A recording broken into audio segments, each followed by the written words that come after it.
Salut tout le monde, ici Adrian Mercier. Bienvenue sur ma chaîne, dédiée à notre belle planète et aux enjeux de l'écologie. Si vous voulez en apprendre plus sur comment protéger notre environnement et adopter des gestes éco-responsables, pensez à vous abonner pour rester informé. Prêts à explorer ensemble? C'est parti. Bonjour à tous. Aujourd'hui, je vais aborder un sujet qui nous concerne tous, le réchauffement climatique et son impact sur nos océans. C'est confirme, les changements de température affectent non seulement la vie marine, mais aussi la couleur de nos mers et océans. Dans cette vidéo, je vais vous expliquer comment ces transformations se produisent, quelles sont les conséquences pour l'écosystème marin et pourquoi il est crucial de prendre conscience de ces changements. Restez avec moi pour découvrir les révélations fascinantes sur la couleur de nos océans et ce que cela signifie pour notre planète. Les modèles l'avaient envisagé. Désormais, les données satellitaires le confirment. La couleur des océans du monde change. Sous l'effet du réchauffement climatique. Si vous pensiez que la question de la couleur des océans n'intéressait que les âmes les plus romantiques, détrompez-vous. Elle passionne aussi les scientifiques, qui peuvent aussi être romantiques. Et Stephanie Dutkiewicz, chercheur au prestigieux Massachusetts Institute of Technology, MIT, États-Unis, particulièrement. Depuis des années, j'exécutais des simulations qui m'annoncent que les océans du monde vont changer de couleur. Le voir se produire réellement, ce n'est pas surprenant. C'est effrayant. Raconte-t-elle aujourd'hui.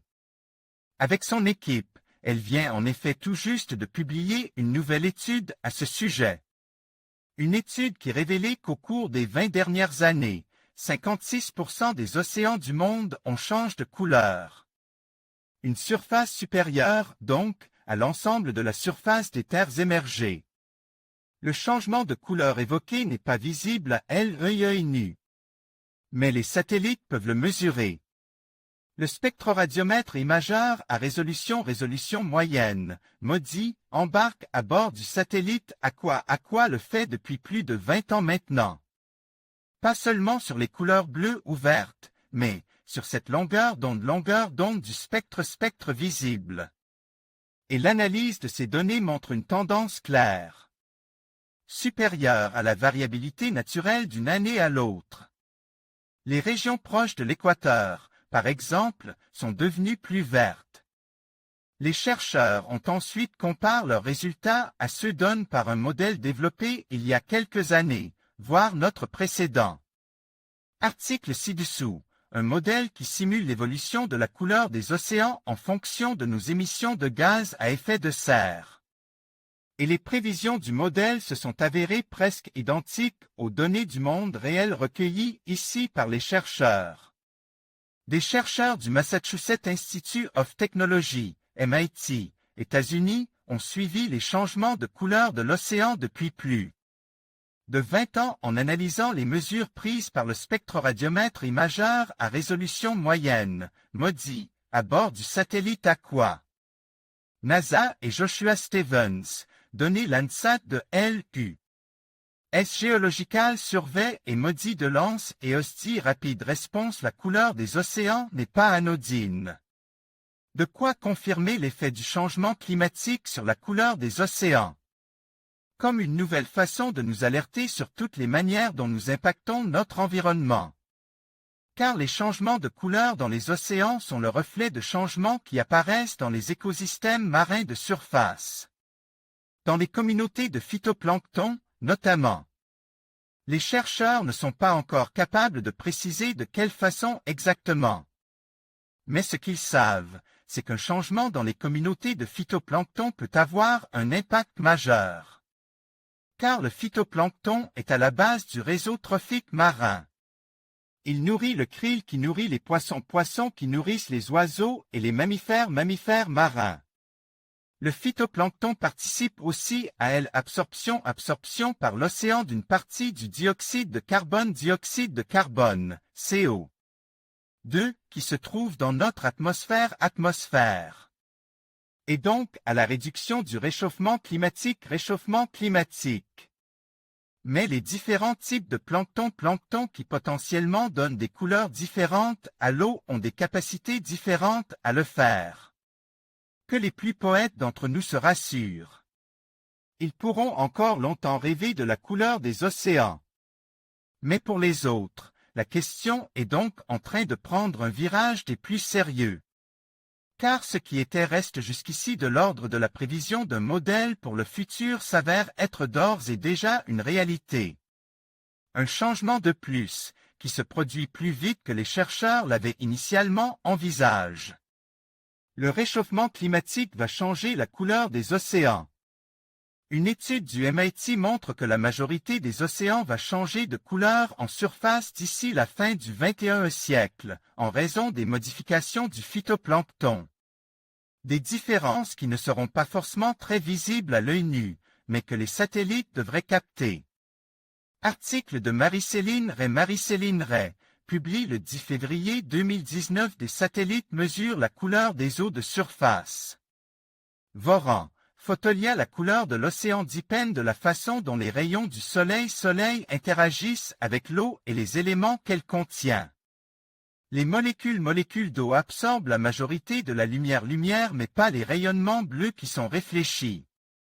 Quand des organismes sont présents dans l'eau, ils peuvent absorber ou réfléchir différentes longueurs d'onde. Ainsi, le phytoplancton contient de la chlorophylle, un pigment qui absorbe des rayonnements dans le bleu pour réaliser la photosynthèse, et moins dans le vert. C'est pourquoi les eaux de surface riches en algues microscopiques apparaissent plus vertes. Le saviez-vous? Le phytoplancton correspond à la partie végétale du plancton. Il est composé d'algues microscopiques et de cyanobactéries. Ces organismes photosynthétiques sont consommés par les petits animaux du zooplancton.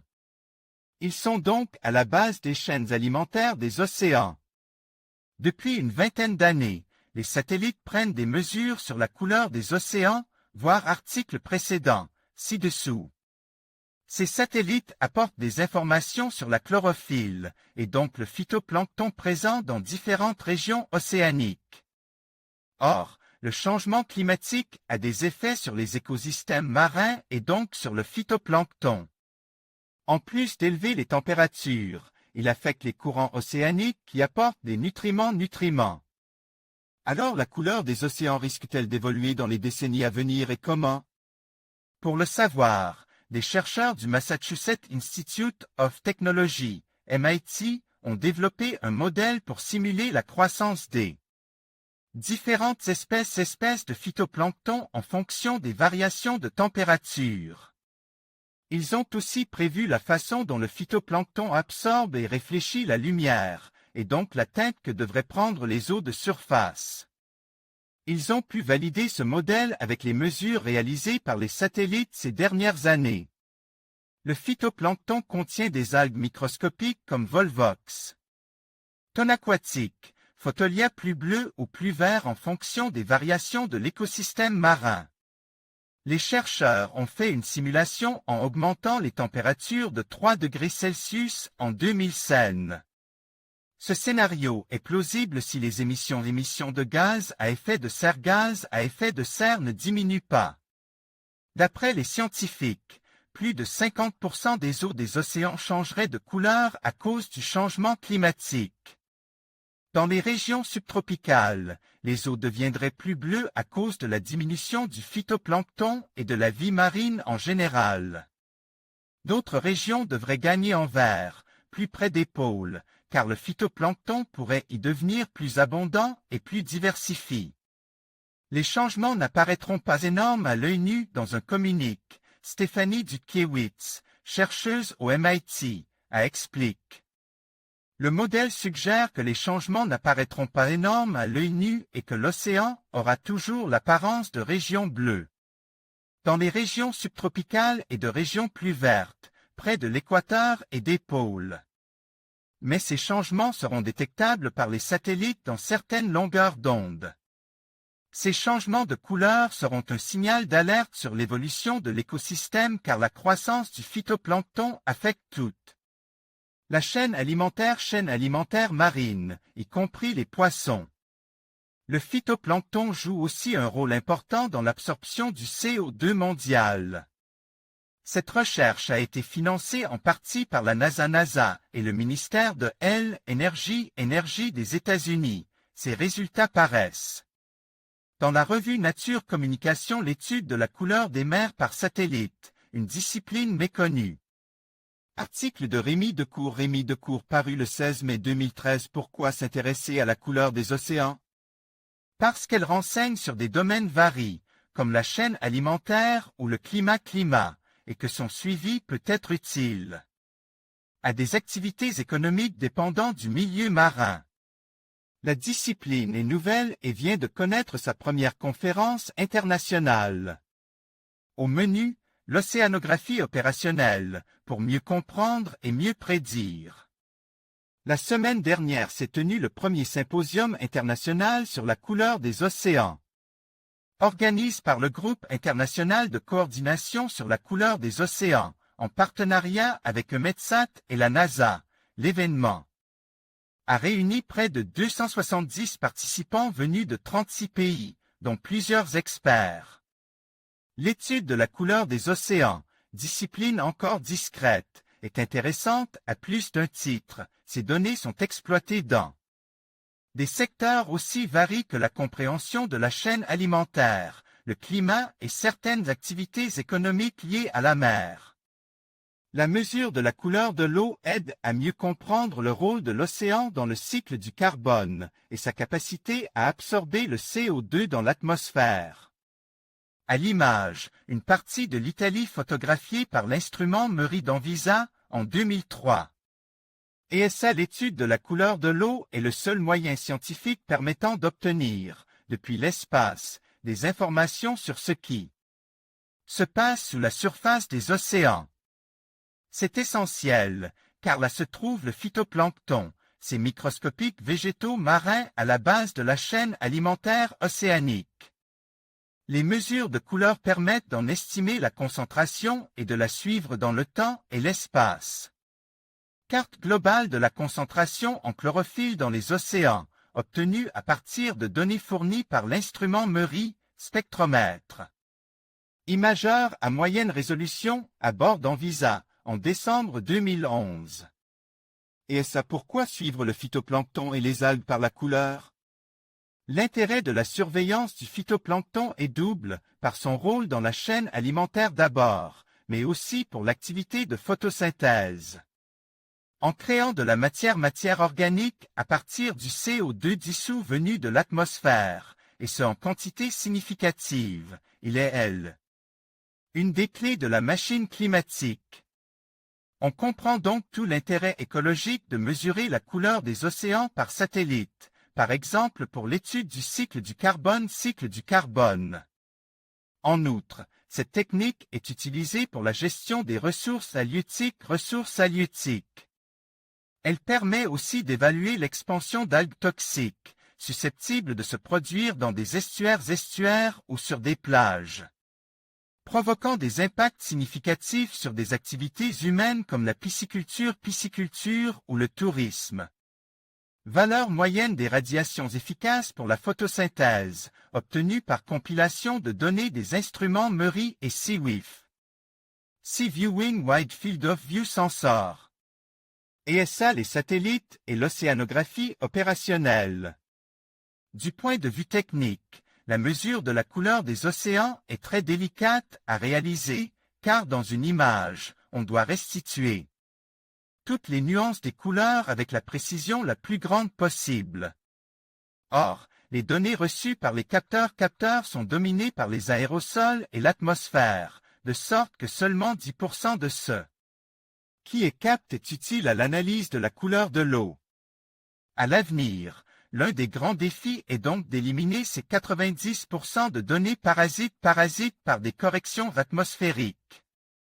Toutefois, pour limiter cette dégradation des données, les caméras ne fonctionnent pas seulement dans le visible, les images sont également acquises dans le proche infrarouge, pour éliminer les aérosols des informations recueillies.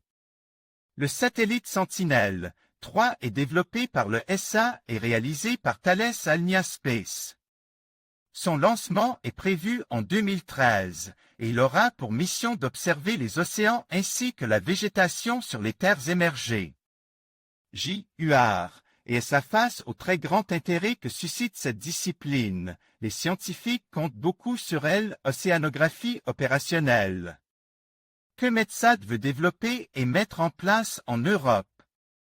Actuellement, l'Organisation européenne pour l'exploitation des satellites météorologiques produit et fournit des données d'observation de la couleur de l'eau acquises par ces satellites METOP, Météosa et GESON.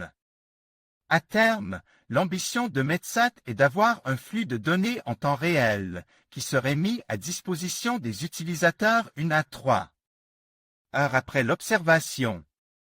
Pour cela, un METSAT s'appuiera sur Sentinelle-3, un satellite qui sera dédié à l'observation de la surface des océans et des terres émergées. Il sera doté d'instruments optiques à moyenne résolution fonctionnant dans le visible couleur, le proche infrarouge et l'infrarouge lointain, température. Il disposera aussi d'instruments radars opérationnels par tout temps, permettant notamment de déterminer les profondeurs et altitudes des océans et des principaux lacs. En conclusion, il est désormais confirmé que le réchauffement climatique a un impact significatif sur la couleur des océans. Les changements de température et de composition chimique des eaux marines entraînent des modifications visibles qui peuvent affecter non seulement la biodiversité marine, mais aussi les écosystèmes et les communautés humaines qui en dépendent. Il est essentiel de prendre conscience de ces transformations et d'agir collectivement pour préserver nos océans et lutter contre le changement climatique. Ensemble, nous pouvons faire la différence pour un avenir durable.